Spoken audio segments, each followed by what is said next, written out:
O presidente da República determinou que líderes do governo passem a cobrar de ministros do Partido do Centrão mais apoio para projetos que tramitam no Congresso Nacional. Esse assunto foi um dos temas da reunião com o Núcleo de Articulação Política do Planalto, realizada após uma série de derrotas no parlamento na semana passada. A ideia é que o líder, José Guimarães, que é o líder do governo na Câmara Federal, e Jacques Wagner, líder no Senado, participem, junto com o ministro Alexandre Padilha, da articulação política com os representantes de partidos como PP, União Brasil, Republicanos, PSD e também MDB. Lula também pediu que seus aliados não abram mão de acioná-lo quando for mais necessário, para que ele próprio faça também conversas com os ministros do Centrão. Trouxemos essa informação, inclusive, né, Mota, de que o presidente da República vai participar ativamente dessa articulação política. Ou seja, o trabalho do ministro Padilha será fracionado. Então, Padilha faz um pouquinho, o presidente Lula também um outro pouquinho, Jacques Wagner e José Guimarães também ficarão incumbidos dessa tarefa de convencimento, né, Mota? Só tem que combinar para eles não fazerem todos a mesma fração do trabalho, né? Aí pode dar um problema. Candidato, eu tenho a impressão que é mais um plano infalível que vai falhar. Vai falhar porque os tempos mudaram. Nós não estamos mais em 1980, nem em 1989, o ano do massacre da Praça da Paz Celestial. O cidadão brasileiro, através do seu próprio esforço, está mais bem informado. O cidadão brasileiro sabe que tem alguma coisa errada com um governo que tem 40 ministérios. O cidadão sabe que não é certo você usar dinheiro do pagador de impostos para pagar hotel de luxo na Europa. O cidadão sabe que ninguém pode ser preso pelo crime de dar opinião, porque dar opinião não é crime.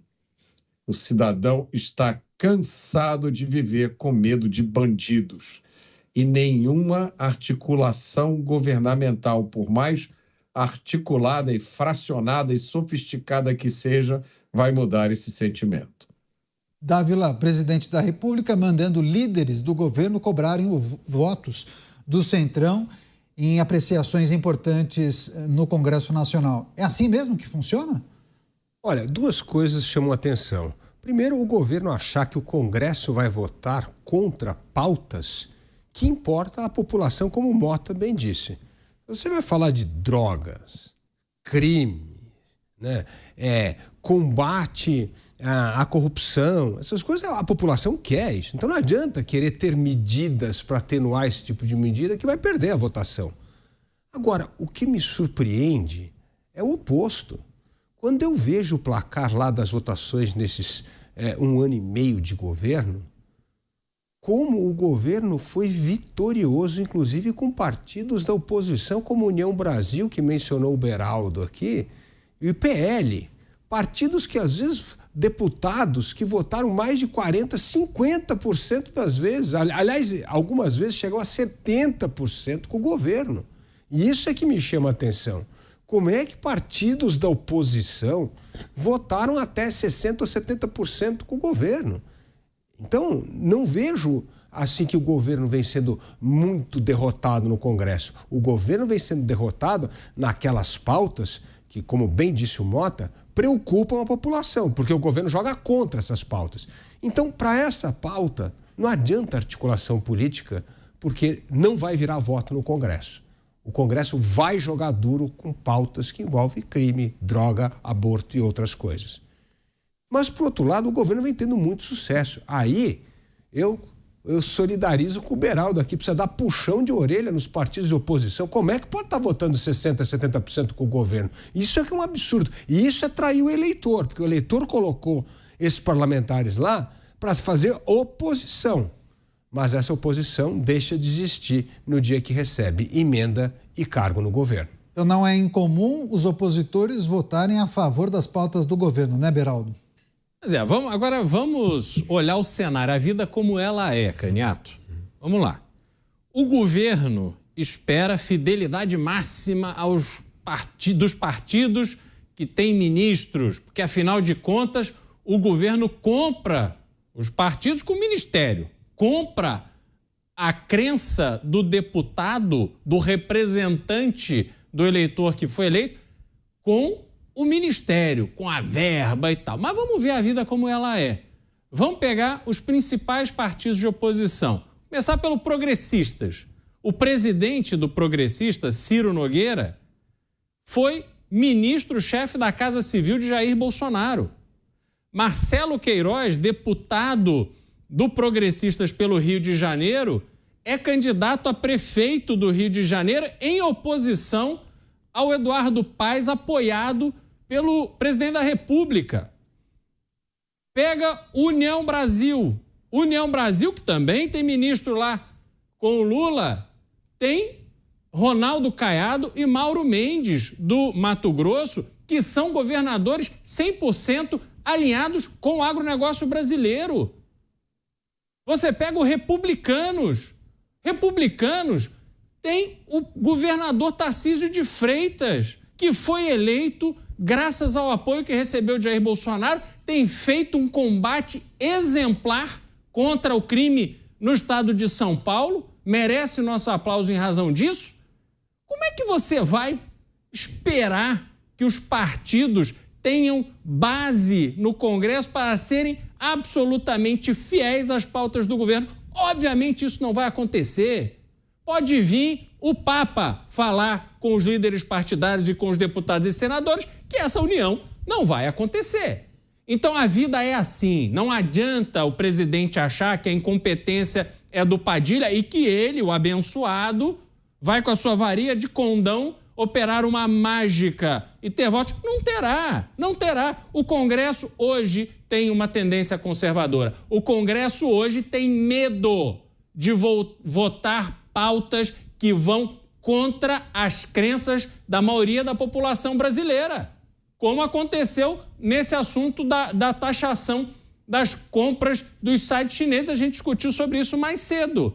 Então, temos um Congresso que não vai se alinhar com o governo de forma definitiva. Pode espernear à vontade. Então o governo deveria desistir dessas pautas de costumes, que vai ser uma sequência de derrotas, então. É isso, né, Beraldo? Não, o governo tem que se preocupar com um projeto para o Brasil que ele não apresentou até hoje. Fica nessa conversinha fiada de déficit zero, mas não quer cortar da própria carne, não quer apresentar. Não tem um projeto, Caniato, de longo prazo para o Brasil. Fale de infraestrutura, fale de desenvolvimento econômico, recuperação da indústria. Um projeto de longo prazo não tem, é só discurso, blá, blá, blá e nada de concreto. Vai dar errado, é óbvio. Mota, queria te ouvir em relação à infidelidade da oposição em muitas votações, as vitórias do governo no Congresso. Eu não sei exatamente como analisar isso. Me parece o mesmo jogo de sempre, o mesmo jogo que foi jogado aqui na política desde sempre e que, com as suas peculiaridades, é jogado também no mundo inteiro. As convicções da maioria dos políticos são muito flexíveis. Eu diria que 80% deles se encaixam nessa categoria, 20% não. 20% estão na política por convicções sérias mesmo. Eu acho que isso faz parte do jogo. A gente tem que saber lidar com isso. Nós não podemos ficar esperando o dia maravilhoso em que nós vamos eleger o Congresso ideal, com todos os políticos idealistas, todos fiéis às suas ideias. Eu acho que o que está acontecendo no Brasil é um processo de tomada de consciência da sociedade, dos eleitores. As pessoas estão sabendo expressar as suas ideias, estão sabendo usar os mecanismos à sua disposição, principalmente as redes sociais, para pressionar os parlamentares. A gente viu isso em várias votações recentes, né? Aquele fatídico projeto da fake news, que parece um morto-vivo que vai e volta. Toda vez que ele vem, a população brasileira diz: volta para o inferno de onde você veio, e ele volta. Só que essa mudança ainda não foi captada por alguns políticos brasileiros, por uma série de fatores. Às vezes é fator cognitivo, às vezes é fator ideológico, às vezes é fator monetário. O cara quer que se dane mesmo, ele está ali para ganhar dinheiro, então a opinião pública que se exploda. Quando chegar perto da eleição, eu dou um jeito, arrumo uma verba e me reelejo. Esse jogo está mudando. Daí a gente vê essa ênfase tão grande nesses projetos de censura para calar as redes sociais. Mas o resumo de tudo isso é que, quando acabaram as eleições, primeiro foi celebrada a eleição de um Congresso conservador. Vocês lembram, né? O Congresso mais conservador de todos os tempos. Aí nós tivemos 3 ou 4 episódios em que o Congresso conservador entregou o ouro, né? sem nenhuma luta. A gente poderia citar aqui vários episódios. Mas eu acho que de alguns meses para cá, a gente está vendo uma reversão desse processo.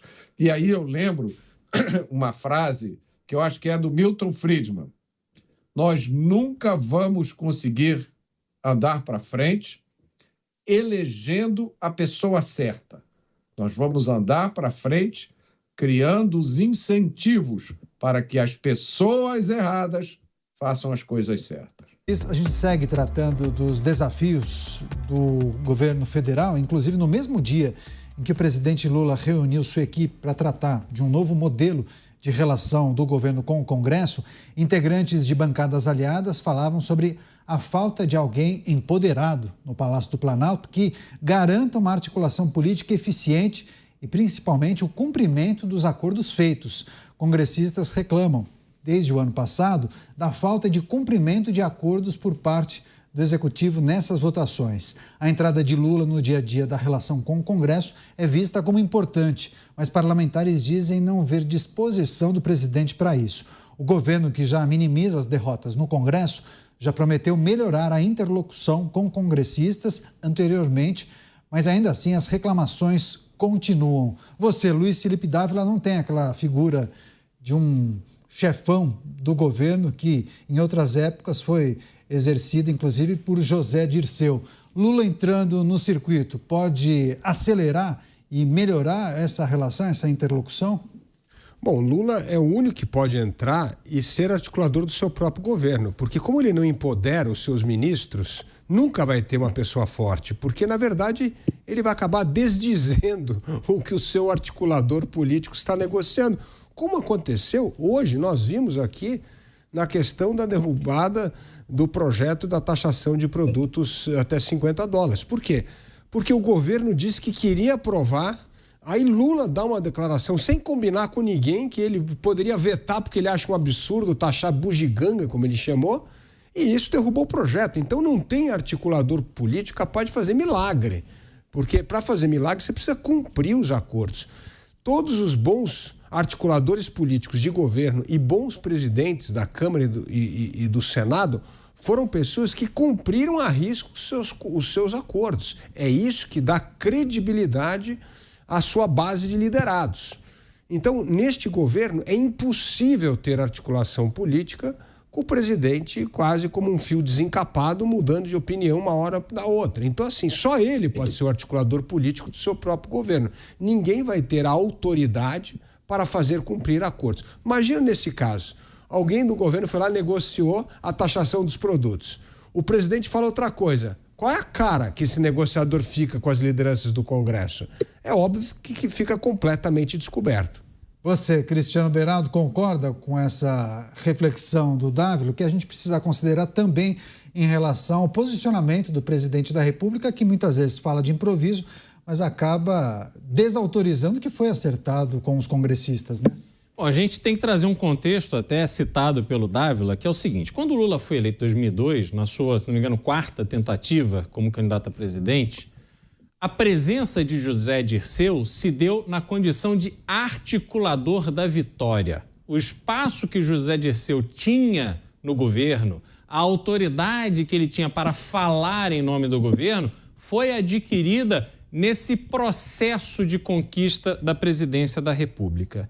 Depois, logo depois, veio o mensalão, depois Lula se reelegeu, saiu, elegeu Dilma, um governo muito fraco, sofreu impeachment, e aí, enfim, todas as consequências do petrolão que a gente já conhece. Quando o Lula se torna candidato agora, ele se torna um candidato para resgatar o PT, que tinha se enfraquecido muito diante de todo o processo da Lava Jato, que levou vários de seus líderes para a cadeia. Lula, nesta vitória, ele acredita a ele próprio os louros dessa vitória, a responsabilidade dessa vitória, e ele chega maior do que todo mundo na presidência da República. O que a gente sabe de pessoas que têm ali proximidade com o governo é que Lula tem ouvido muito pouca gente. E à medida que ele ouve poucas pessoas, Caniato, ele se distancia da realidade até da população brasileira. Eu ontem, vou citar rapidamente um episódio que aconteceu comigo, eu peguei um Uber para ir para casa e, de repente, no meio do caminho, eu vejo que o motorista virou por uma rua que não era o caminho mais rápido. Eu pergunto a ele por quê, ele me diz, senhor, me desculpa, mas aquele caminho ali era para passar pela Rua Venezuela e eu me recuso a passar pela Rua Venezuela. Isso é piada? Não, isso é verdade. Isso aconteceu comigo ontem.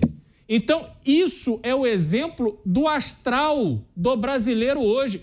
E se você está distante dessa realidade, não há como tomar decisões políticas inteligentes, adequadas, próprias. Essa articulação política, sem o contato com a vida real, não servirá de nada a Lula.